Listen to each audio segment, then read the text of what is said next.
Welcome to biology पाठशाला। मेरे प्यारे बच्चों, today's class is dedicated 10th class student as well as 12th class student. आज की पाठशाला में हम बात करेंगे फूड चेन की और बिल्कुल विस्तृत रूप से समझेंगे, क्योंकि 12th क्लास में भी आता है और 10th क्लास में भी पूछा जाने वाला प्रोमिनेंट क्वेश्चन होता है। लेकिन मेरे प्यारे बच्चों, पाठशाला को स्टार्ट करने से पहले या कुछ भी समझाने से पहले हम बच्चों को मोटिवेशन मैसेज देते हैं, और मेरा मानना है कि लाइफ में मोटिवेशन मैसेज एक रेमेडी के तरीके काम करता है।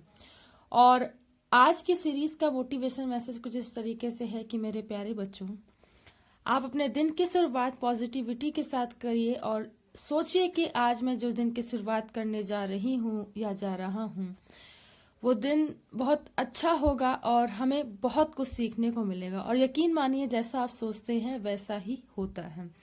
इसलिए मेरे प्यारे बच्चों, हमेशा प्रयास करते रहिए और आगे बढ़ते रहिए। अगर हम आज की पाठशाला की बात करें तो आज की पाठशाला का टॉपिक है वो है फूड चेन। और फूड चेन बहुत ज्यादा पूछा जाने वाला क्वेश्चन है, आहार श्रृंखला जिसे बोलते हैं। चलिए देखिए क्या होता है। देखिए, पारितंत्र के विभिन्न जीव अर्थात पौधे व जंतु अपनी पोषण संबंधी आवश्यकताओं के अनुसार एक दूसरे पर आश्रित रहते हैं। तो पारितंत्र में जितने भी जीव जंतु होते हैं अपनी पोषण संबंधी आवश्यकताओं के अनुसार क्या होते हैं, एक दूसरे पर निर्भर होते हैं। और इस प्रकार परस्पर संबंधित जीव एक आहार या श्रृंखला का निर्माण करता है, जिसे ही आहार श्रृंखला कहते हैं। अतः आहार श्रृंखला जीवों का वह समूह है जिसमें जीव भोजक व भोजक के रूप में परस्पर संबंधित होते हैं तथा जिसमें खाद्य ऊर्जा से भोजक को स्थानांतरित होती है।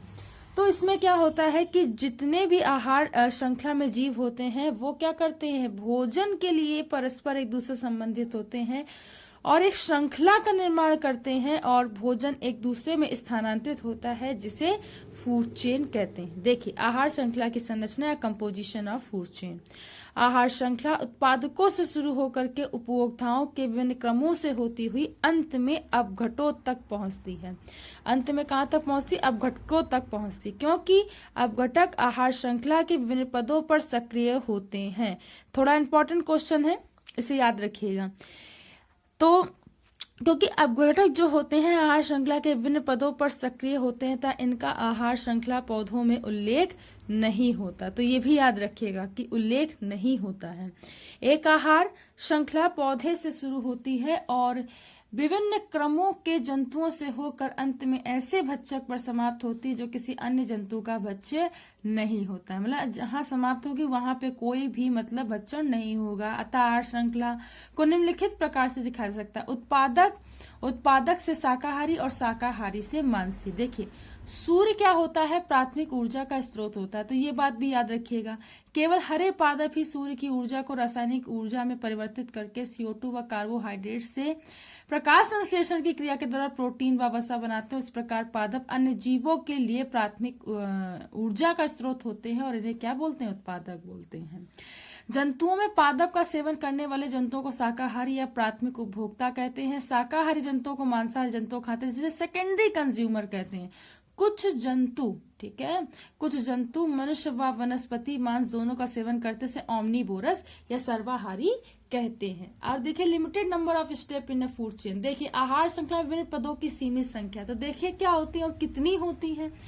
आहार श्रृंखला में विभिन्न पदों की संख्या 4 या 5 तक होती है। देखिए, जिन बच्चों को याद हो, मैंने अभी थोड़े दिन पहले ये बताया था और अपनी कॉलेज में, तो उन्हें याद होगा। तथा प्रत्येक पद पर ऊर्जा का एक बड़ा भाग ऊष्मा के रूप में व्यर्थ हो जाता है। अतः सभी जीवों में प्रवेश करने वाली समस्त ऊर्जा जैव मंडल में वापस लौट जाती है। तो 4 से 5 ही ऊर्जा का जो स्तर है वो ठीक होता है। इसके बाद ऊर्जा का लेवल कम होने लगता है, तो वो स्थायी नहीं हो पाती है।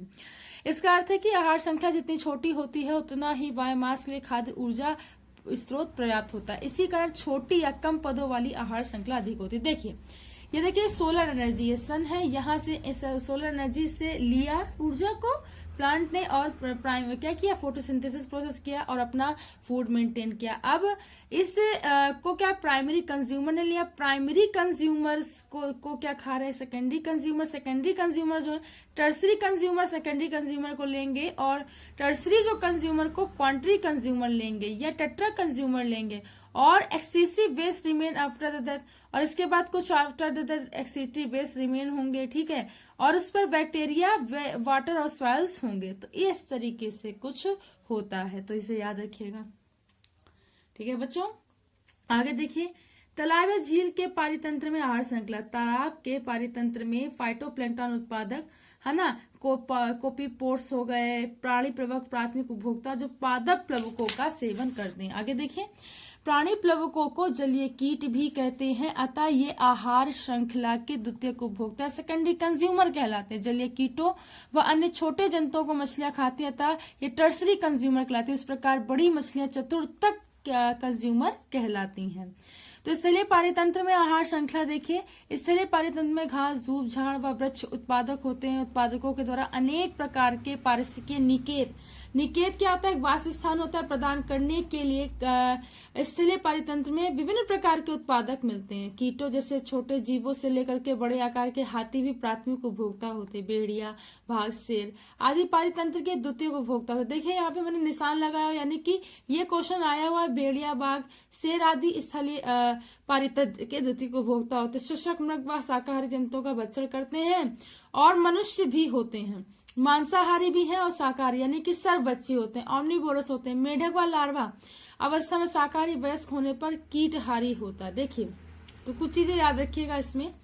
आहार श्रृंखला का महत्व क्या होता है, आहार श्रृंखला के अध्ययन से हमें निम्नलिखित चीजें पता चलती, कौन कौन सी सूर्य ऊर्जा का प्रभाव एक दिशीय होता है अर्थात उत्पादकों में, फिर आहार श्रृंखला के विभिन्न उपभोक्ताओं के आहार श्रृंखला प्रकाश संश्लेषण के साथ शुरू होकर के अंत में जंतुओं के मृत शरीर के क्षय के साथ समाप्त हो जाती है। तो ये हमें क्रम पता चलता है कि कैसे ऊर्जा का समापन होता है। आहार श्रृंखला जितनी छोटी होती है उतनी ही दक्ष होती है, और आहार श्रृंखला बड़ी होने पर उसमें ऊर्जा का क्या होता है, क्षय होता है या व्यर्थ होती है ऊर्जा। तो ये बात पता चलती है। तीसरी बात, किसी भी जंतु में आबादी की श्रृंखला आहार श्रृंखला में पोषण रीतियों की संख्या पर निर्भर करती है। मतलब जो भी इनकी संख्या होगी वो क्या होगी, पोषण रीतियों पर निर्भर करेगी। प्रत्येक स्तर पर उपलब्ध ऊर्जा में कमी से आबादी का आकार भी छोटा हो जाता है।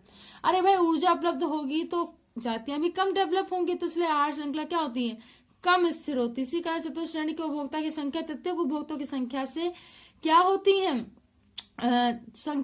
इनकी संख्या क्या होती है, द्वितीय उपभोक्ता से कम होती हैं। तो अगर भाई ट्रॉफिक लेवल कम होगा तो संख्या भी कम होती है। तो कुछ इस तरीके से मेरे प्यारे बच्चों आज की पाठशाला का ओवरव्यू है। अगर आज की पाठशाला आपको समझ में आई हो तो इसे ज्यादा से ज्यादा लोगों तक शेयर कीजिए, सब्सक्राइब कीजिए, लाइक कीजिए। बायोलॉजी पाठशाला का लेटेस्ट अपडेट प्राप्त करने के लिए उस बेल आइकन या घंटे के बटन को दबाए रखिए ताकि आने वाली लेटेस्ट अपडेट आप तक पहुंच सके। Thanks to all student of 5 May पाठशाला। Thanks again.